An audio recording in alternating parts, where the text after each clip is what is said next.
way we think and the way we process information. And it's sad to say, but the younger generations, we lack in what's most important, and that's the way we think, our train of thought. And psychological warfare is a intricate part in our community and the stress that we deal with in the community. We go to schools and they're not really talking about the issues that matter the most. They discuss different subjects or whatever, which is good, but they don't talk about different problems in detail that we face on a day-to-day. And a lot of times, the psychological warfare, it comes into play. And if you're not thinking the right thoughts, then your behavior is gonna resemble that. And that's what's going on. What I feel what's going on, my personal opinion. That's what's going on in the community right now with the younger kids. The fact that it's really nobody in place to really sit down and talk to them and show them different ways and different avenues to take to result in a more positive reaction to whatever situation is going on in life. And they just go for what they know. And if a gun on the side of them, then that's what they use, unfortunately. And it's terrible. It's sad, And I mean, I'm a young cat myself. I'm only 23, but I was fortunate enough to be around older people my whole life. Like as a youngster, I grew up around my grandfather and my grandmother, and they just I picked up on their ways, and the wisdom rubbed off on me enough to be able to apply it in my life. But the situation that happened was just, it was just terrible. I mean, CeaseFire is going to do the best that we could do in the community to try to make things better. But if we don't start having seminars on a regular basis, expressing different detailed facts about life, culture, heritage, and how we could change the situation we in for the better by using our minds, the way we think, the psychological realm, then it's just going to continue to be the same way. And we got to change that. Definitely got to change that. Thank you. Appreciate it. Yes, I'm going to move this mic around. I'm going to call up this big brother right quick. He's going to give us some words of encouragement to the community. Oliver Thomas. First, obedience to God. I'm going to be extremely brief. We really don't need a crowd because it get crowded in the crowd. Y'all ain't hear me, huh? It get real crowded in the crowd. Devil can hide easier in a crowd. And all the work that's ever been started throughout the history, you ain't never had a what? You had a crowd. So don't worry about a crowd. You the what?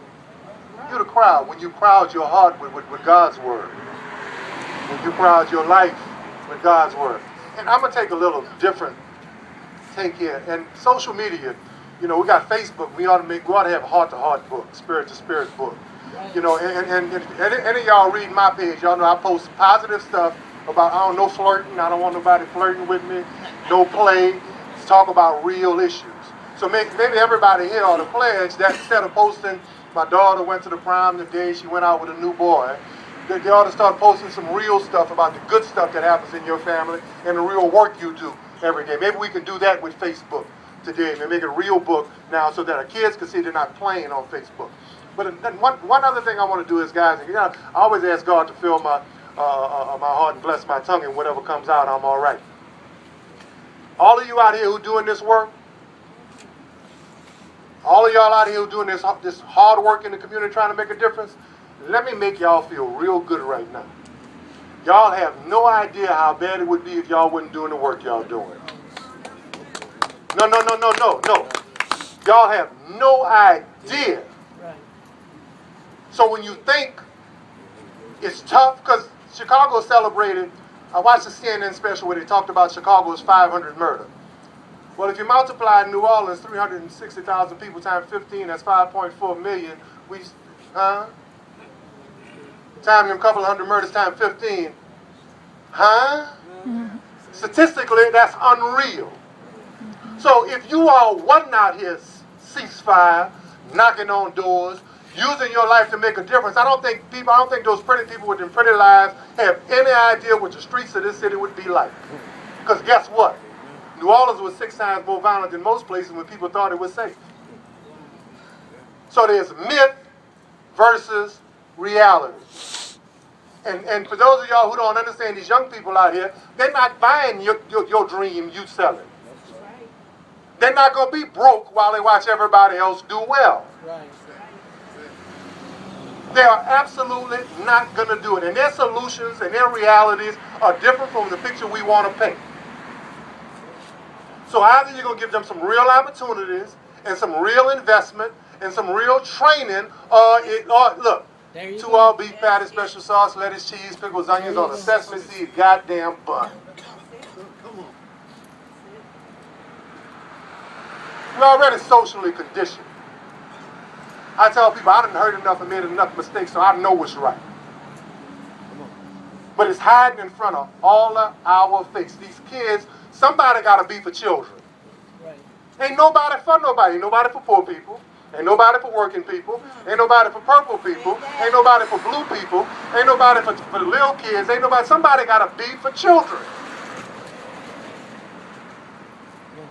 They have to. Last conversation on my radio show, young man who owns his own business said something that was quite profound 2 weeks ago. He had Cess 4 or 5 and had Percy Martian on. I asked him, what has New Orleans ever done for you? Council member, listen to this real close. Good kid. He said, well, coming up when I take a look at New Orleans, he said, and a lot of my friends, because I don't judge it by me, he said, there wasn't any money for drug rehab if they had a drug problem. He said, there wasn't any money for life skills if you had some life skill problems. We ran into trouble if you need some skilled labor and you needed some training. There was trouble getting money if you needed to be retrained. He said there was trouble getting money if you needed some venture capital to open up a business if you had a little business idea. He said there was trouble getting some funding if I wanted to get together with my friends and try a little business so we could employ each other. He said, but they ain't never had no trouble finding money when it came to putting me in jail. Here, man, take it back.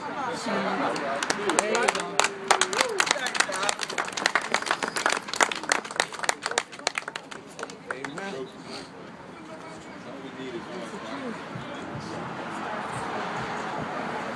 If we can get these children at home, check the wire.